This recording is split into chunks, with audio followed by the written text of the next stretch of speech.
Welcome back to our podcast on the house, where we decode housing market trends, bust myths, and talk about how real people are navigating homeownership in today's economy.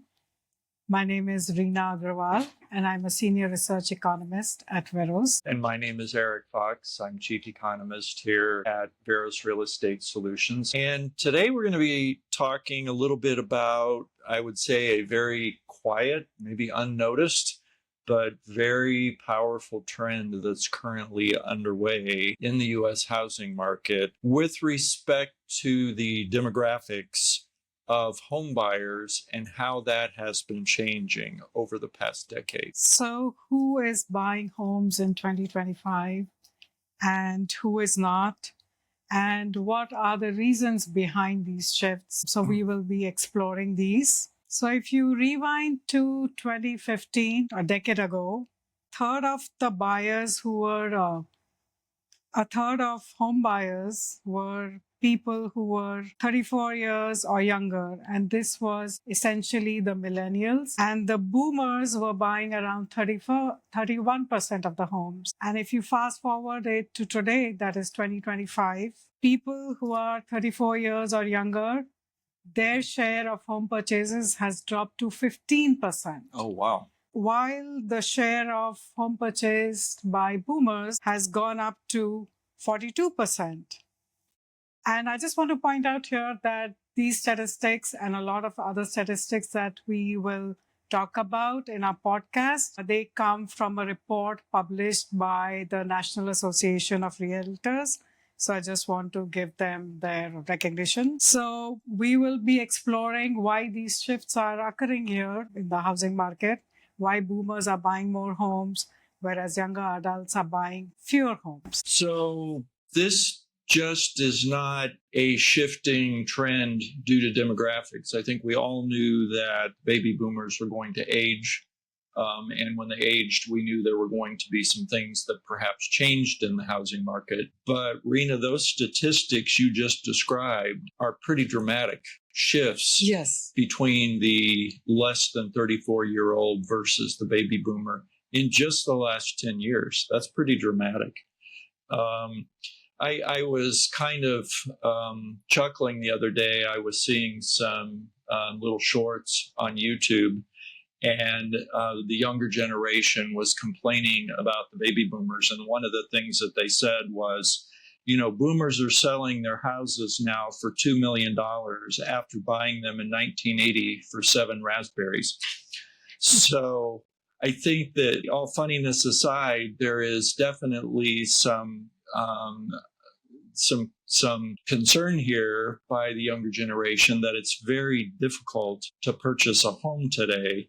And if we look at the economic realities, I mean, even in just the last 10 years, in many, many places, prices have doubled or tripled, and incomes during that time period haven't gone up by that same amount. They've only gone up on average about 45% in the last 10 years. So the gap we're seeing here is the one of the reasons for this shift. And so it's definitely hard for the younger generation to get into their first house. And that's being borne out by the data. Yeah, so boomers have not only overtaken millennials as the largest share of buyers, there are other interesting statistics as well. If you go back a decade, around 88% of home buyers were financing their homes. That means they were getting a mortgage to buy their homes. But right now, if you come to 2025, only 74% of home buyers are purchasing their homes. So what is happening there? I think because right now, half of the boomers are purchasing their homes outright. That is, it's an all cash transaction. 10 years ago, only 40% of boomers were buying their homes outright. But if you look at the younger buyers, 96% of them are taking a mortgage. And this percentage has kind of remained steady over the last 10 years. So we are seeing that there's this generational wealth divide that is playing out. And really, what we're seeing is this affordability crisis playing out because the first time buyers or the younger buyers, uh, it's not just high prices, high home prices that they are facing. Is this income gap that you're talking about? They are also facing high mortgage costs. Mhm. They have student debt, large student debt, and they are also facing price rises. A lot of inflation has occurred in the last 5 years. So the math is just not working out for these young buyers or these first time buyers. And that is perhaps why we are seeing this demographic shift occurring in the housing market. Well, that certainly makes sense. And if we take a look at the data behind that over the past decade, so 10 years ago, the median house price here in the United States was $220,000. The average mortgage rate at the time was 3.85%, which translates to a monthly 30-year mortgage payment of $1,075. So we fast forward, let's say, to 2020, which is right at the start of the very rapid rise of house prices during COVID. The median price went up to $285,000, but interest rates plummeted to 3.25%. So the payment was only a little bit higher at $1,250. So even that wasn't unmanageable. But fast forward the last 5 years, the median house price is now $425,000 in the United States. So that's up significantly in the last 5 years. Interest rates are now, for the 30-year fix, on average 6.6%. So that is more than double what it was 5 years ago. So that's kind of a double whammy. Significantly higher house prices in the last 5 years, significantly higher interest rates in the last 5 years. And what does that translate to in terms of a monthly payment? $2,700, up from $1,250 just 5 years ago. Yeah. And so that is one of the things that's causing part of the problem. Now, all I was talking about there was principal and interest. And we all know there's more to a house price or a monthly payment than just the principal and interest on your mortgage.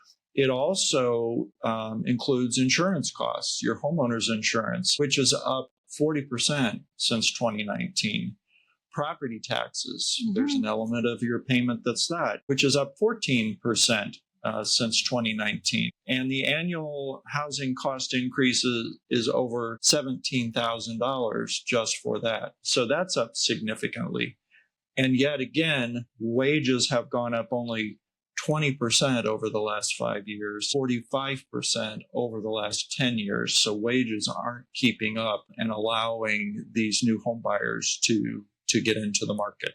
So, besides these housing costs, these young buyers are facing other financial constraints as well. A lot of them, in fact, a third of them have student loans. And these student loans, a typical loan could be $30,000 to $40,000. And that's a huge debt that they are facing, and a lot of them end up having a down payment of 15% or less. And, if the down payment is less than 20%, they have that additional mortgage insurance that they have to foot. And so essentially, these young buyers are facing this 1, 2, 3 punch. They have this higher prices, they have higher mortgage costs, and they have higher living expenses as well.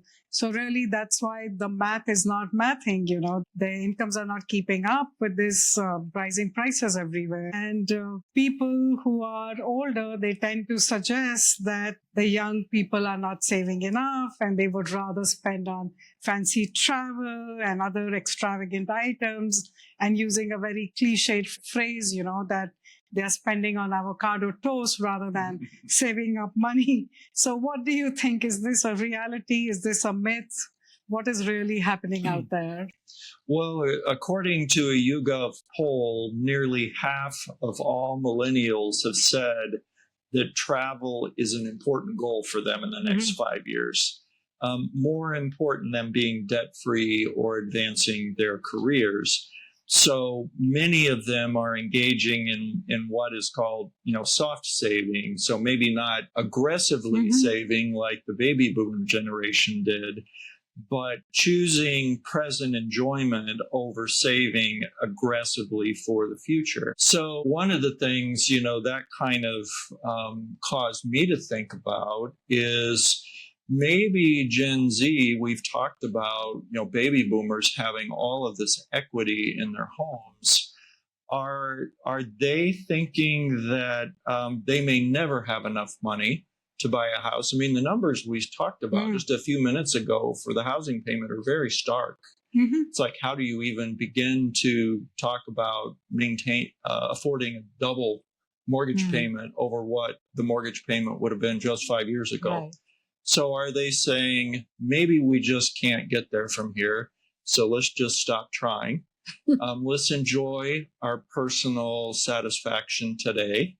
And we know someday we're going to get mom and dad's house, because eventually they will move out, or we'll have a long-term care situation, and we'll split that amongst brothers and sisters, and that will be what's finally needed to purchase a home. So what do you think about that, Rena? Well, I'm going to side here a little bit with the younger adults, because I'm a mom to 2 Gen Z kids. So I think it's a little bit more complex here. These young adults have weathered the pandemic isolation, and they are entering kind of an uncertain economy with regards to job prospects. And they clearly see that house prices have skyrocketed, and some of them even have education costs. So, and all this while, we are telling them, the older people, that they are not managing their finances well, they are not being responsible. So I actually read this article by a wealth management expert who said that the idea that the young adults are poor money managers is kind of oversimplistic, just because they choose to spend more on lattes and breakfasts and lunches. We're just not taking into account the rise in inflation that they are seeing. They are seeing, high home prices, and their wages are not keeping up, or they're not even finding jobs. So there's this real disconnect between where are they going to get that money to buy a house. So, and this is a huge financial burden. I mean, given what the median home costs these days, it's a huge financial commitment to buy a house. And I was thinking about this friend of mine who started house hunting in 2021, way back when the housing market was really crazy. She was in her late 30s at that time. She was putting in a lot of offers, but she was getting outbid every single time. So she decided to take a break. Then last year, again, she started looking for a house. In fact, she found something she liked. And just at the last minute, she decided to walk away. And because she thought her job situation was kind of uncertain, because she was seeing a lot of layoffs happening, and she just decided to walk away. And in her situation, she does not even have student loans. She has the full down payment saved. So it's not that her finances are really weak, but she just was not ready to commit to this house purchase. And I think this kind of taking on this commitment, this kind of responsibility, this financial pressure, it's very real. And I read this Harvard study that came out recently.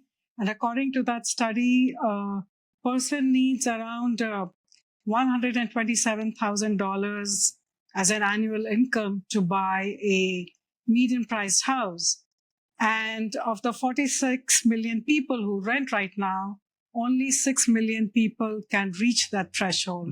So we see that there is really a mismatch between the incomes people have and the purchasing power that they need to buy a home in the US right now. Oh, that's very interesting. Now, as I've said on previous podcasts, I'm a baby boomer. And so I decided to kind of go back in time and look at what was my situation like back when I purchased my first home back in 1989. I was two years out of college at the time, and I looked at what my income was. I had to have principal and interest I paid on my mortgage. I had insurance that they took out, and real estate taxes, property taxes that they took out. And when I did the calculation, 33% of my salary was required for all of those mortgage expenses, all those taxes, and the insurance. And I recall from the time they were saying when you qualify for a mortgage, that number can't be much bigger than 35%. So back then, I was kind of pushing it. I was close. I was very close to the limit of what the bank would loan me, but it was 33%. Now, that wasn't 33% of my take-home pay.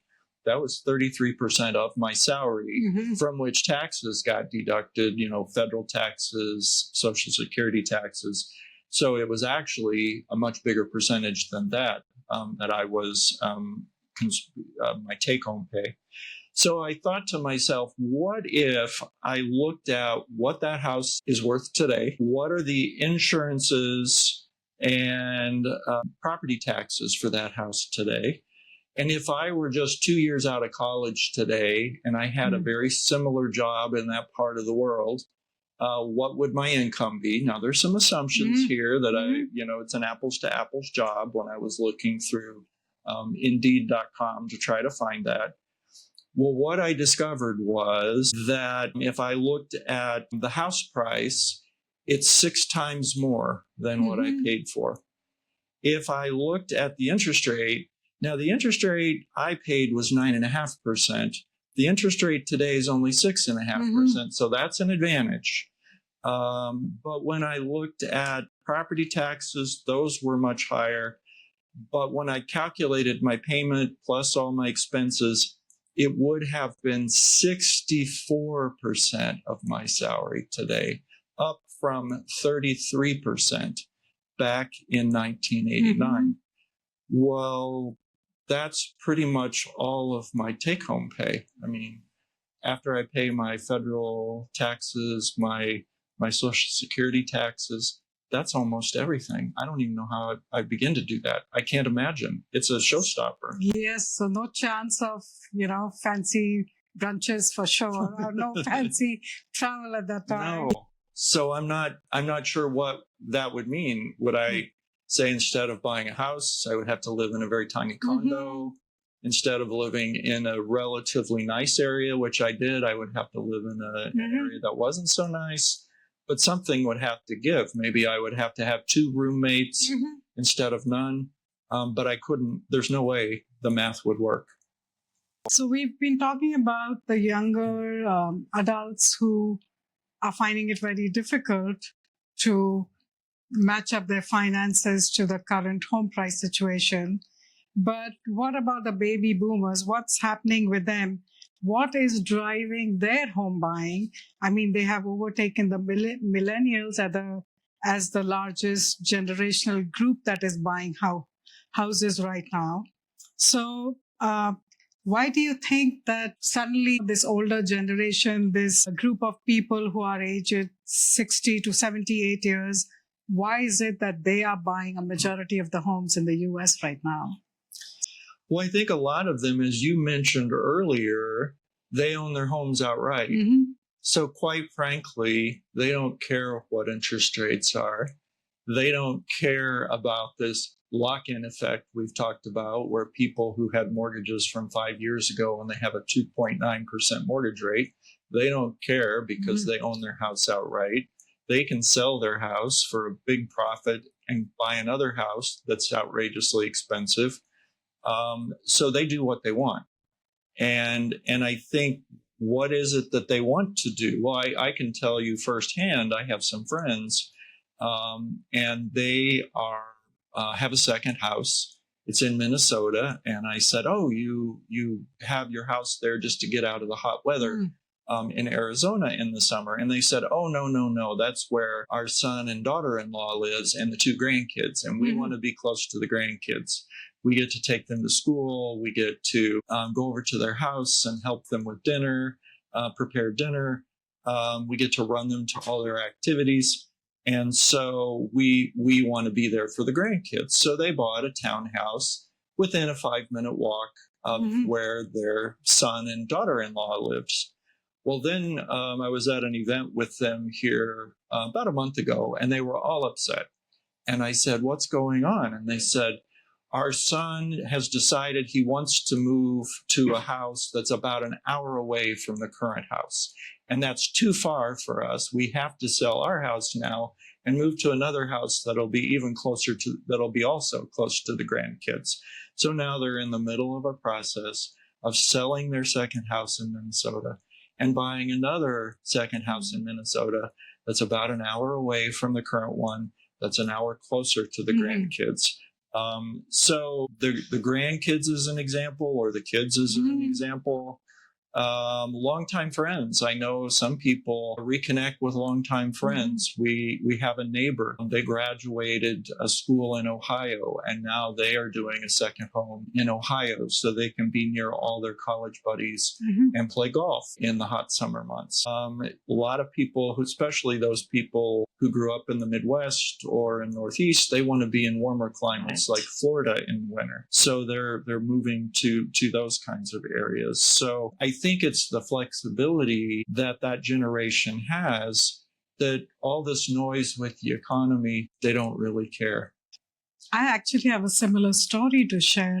I recently met this family. They just recently retired, and they moved all the way from New York to Southern California. And the only reason they moved is because their son got a job here. So they maintained their house in New York, but they bought another house here just so they could be close to their son and his family. And this kind of, I think, is what the older generation is enjoying right now, that freedom, that flexibility you talked about, that they can move anywhere because mortgage rates don't matter to them, and they have enough equity. In fact, they have enough savings in the stock market as well. They can afford to buy these second homes and move where they choose to. No, that's true. And if we look at the statistics for the baby boomers, they represent today 53% of all home sellers. So obviously that's what's funding new purchases using the proceeds from these sales. The baby boomers own more than 40% of all U.S. homes, even though they are only 20% of the population. So these folks born between 1946 and 1964 hold approximately $17 trillion in home equity. That's a huge number. Yes. That accounts for 50% of all homeowner equity in the United States. So we've got 20% of the population of the United States that holds 50% of the equity. So perhaps, the baby boomer generation is crowding out everybody else from the housing market right now. And then Redfin also found that 78% of the boomers plan to age in place. And I mean, I will say I'm one of those people. I really like my house. I really like where I live. I don't mind that it's not a smaller space. I'm happy with where I live. And so boomers now occupy 28% of all large homes compared to just 14% of the millennials. And clearly millennials are going to have a larger family size with children. Boomers express deep emotional attachment to their homes. 51% say they just like their home, and 27% cite being mortgage-free as a reason not to move. And another 21% point to high home prices as reasons for deterring a move. And a lot of times I think the same thing. I look and say, well, I could move a little bit closer to town. I could live a little bit closer where I could walk maybe to the grocery Mm. store, walk to the drugstore. That would be nice. And then I start looking and I say, gosh, everything's just so expensive. So I would have to sell my house, buy a new house, and that's not worth it. It's just too complex. So I'm happy to stay in place. I think it's also not just about finances and moving. It gives the older people that autonomy, that independence if they choose to live in their homes rather than move to retirement facilities, because they can manage their own daily routines. They don't have to depend on somebody. And this sentiment is kind of widely supported. A lot of adults feel that they would prefer to stay in their current homes and their communities rather than move to a retirement facility. And also because it seems it's more cost effective to continue to stay in their homes rather than be in a retirement home. So what they're doing is using those finances to upgrade their current homes. So their homes are now more friendly for them. They have more accessibility features. They are more safer for these older people. So I think that is also adding to this trend of why the baby boomers are deciding to age in place and not move to smaller facilities or to retirement facilities. Makes sense. So Rena, where does this leave us? So we're kind of in this housing stalemate. Buyers can't afford to buy. Yes. And sellers aren't selling. They don't want to sell. And prices, they're not going down on average. You're right. Prices are not going down. In fact, our very own Veros forecast is predicting that home prices are going to go up by 2 to 3% over the next 12 months.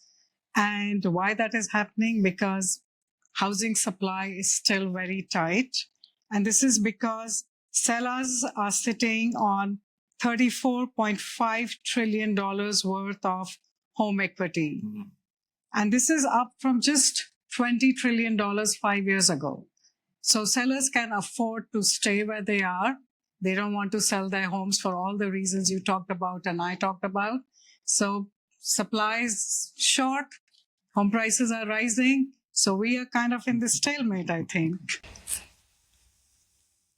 So that's still showing appreciation with the sort of stalemate that we're currently in. And I just want to add anecdotally that when I look at the community where I live in Arizona, we're not in an area that's rapidly appreciating or rapidly depreciating. It's very average or typical, I guess I would say, in the United States. We do have areas in the United States that are depreciating and areas that are rapidly appreciating. Mm-hmm. But one of the things I've been noticing in my community of 715 homes is currently there's only 4 homes on the market. And I've never honestly seen it that low. And so a new neighbor actually just moved in and they have been trying to find the house for over a year. And they said they haven't been able to find anything. And they finally found one and they bought it immediately. But I think this just kind of shows the low supply, yet low demand is fueling mild appreciation. But I see with this really low supply, and now we have an additional dynamic that's starting to layer in. And that additional dynamic is we're starting to hear talk about a new Federal Reserve chairman. We're starting to hear talk about 1 to 3 rate cuts by the Fed between now and the end of the year. Whether that happens or not remains to be seen. But we're already noticing the 10-year Treasury the rates are starting to go down in response, and it's down now 20 basis points over what it was just a couple of months ago. And that in turn is eventually potentially going to cause mortgage interest rates to drop. And we know whenever mortgage interest rates drop, that's going to just inch demand up a little bit. Mm-hmm. So I guess my point is, I don't really see your mild appreciation forecast there being any pressure down on that. If anything, it's going to maintain or maybe even slightly increase those forecasts. That's right. And I think Builders are also recognizing this affordability crisis. So they are adjusting, and you can see they've started to build smaller homes. Just in 2022, the median home size that was being built was 2,300 square feet, and now it has dropped to 2,150 square feet. So, in theory, a smaller house means lower costs, but it remains to be seen given the increase in raw material costs and labor costs. Will that really pan out, or even the smaller homes will now cost more? Buyers are getting creative. 1 in 4 households right now live in multi generational homes. In 2015, a decade ago, only 13% of homes purchased were multi generational. Right now, it's 17%. And the generation that is buying most multi-generational homes are the Gen X. And they are saying the reason they are doing this is because a lot of them are seeing that their kids who are 18 years or older or other adults, they have not moved out. And a lot of them are choosing this kind of option is because they prefer to stay with their aging parents and be their caregivers, or they just want to spend more time with the aging parents. Another trend that is gaining traction is accessory dwelling units or ADUs or granny flats. People are just building those tiny flats in their backyards to accommodate their young children or aging parents because, as we've talked about, houses are becoming really unaffordable. And also, a lot of millennials now or younger adults, they are getting help in their down payments from their parents, as we've talked about, bank of mom and dad. So people are finding ways to home ownership. If not one way, they are finding other paths to have their own homes. And I also wonder if some of these demographic shifts that we are seeing is because of the demographic shifts that are occurring in the US. I mean, the population is aging, people are marrying later, and the share of never married adults is growing.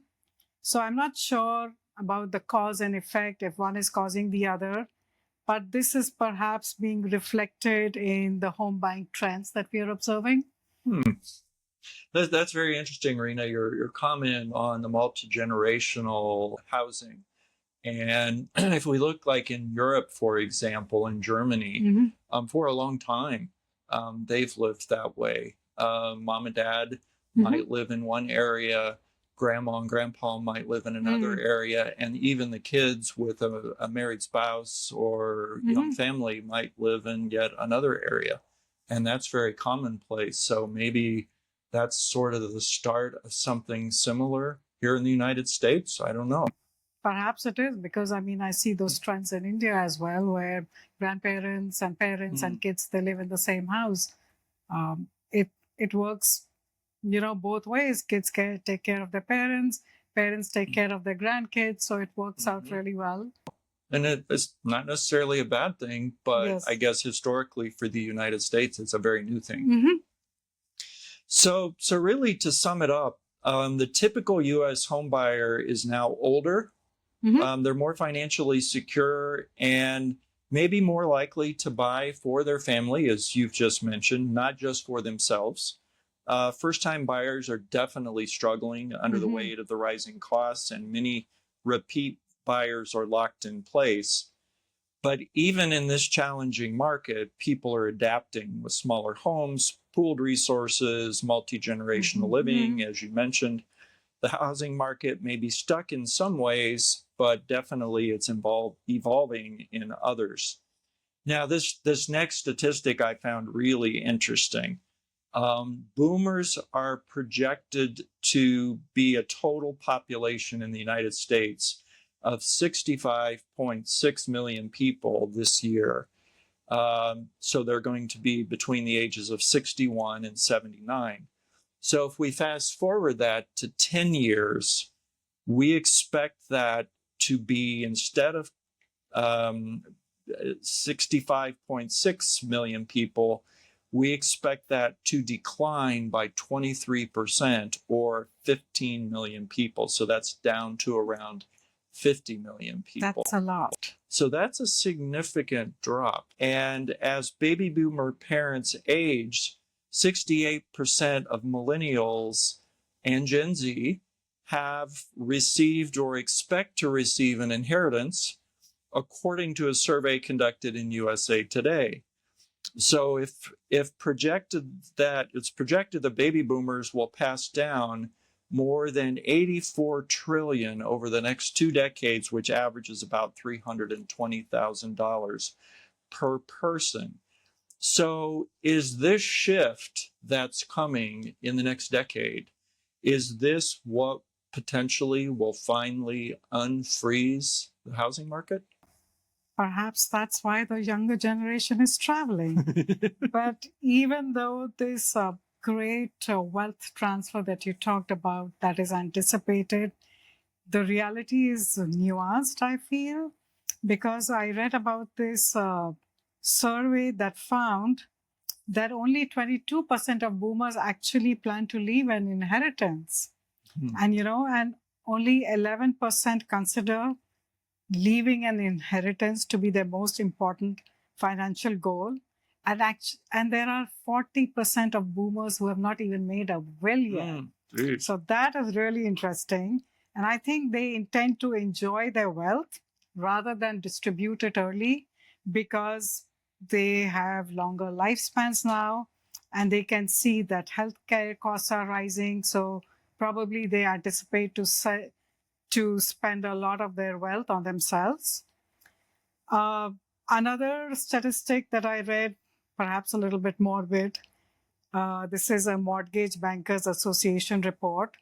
This estimates that this aging population will likely contribute to 250,000 homes per year over the next 10 years. But again, these number of homes that will become available, this will be insufficient to significantly depress the home prices. Well, I guess that's why one of my friends said he and his wife, they recently retired, are trying to figure out how they can pass away with zero in their checking account. And they've already told all their children that's what their goal is. So that's consistent with what you gave as some of your statistics with not even writing a will yet. So that's an interesting set of statistics. Well, thank you again for tuning in to RiskWire's On the House. Don't forget to subscribe for more housing stories and strategies behind today's trends. We're on Spotify, Apple Podcast, and YouTube. Again, my name is Eric Fox, Chief Economist at Veros Real Estate Solutions. Share your stories with us, write to us, and we'll see you next time. I'm Reena Agrawal. Thank you.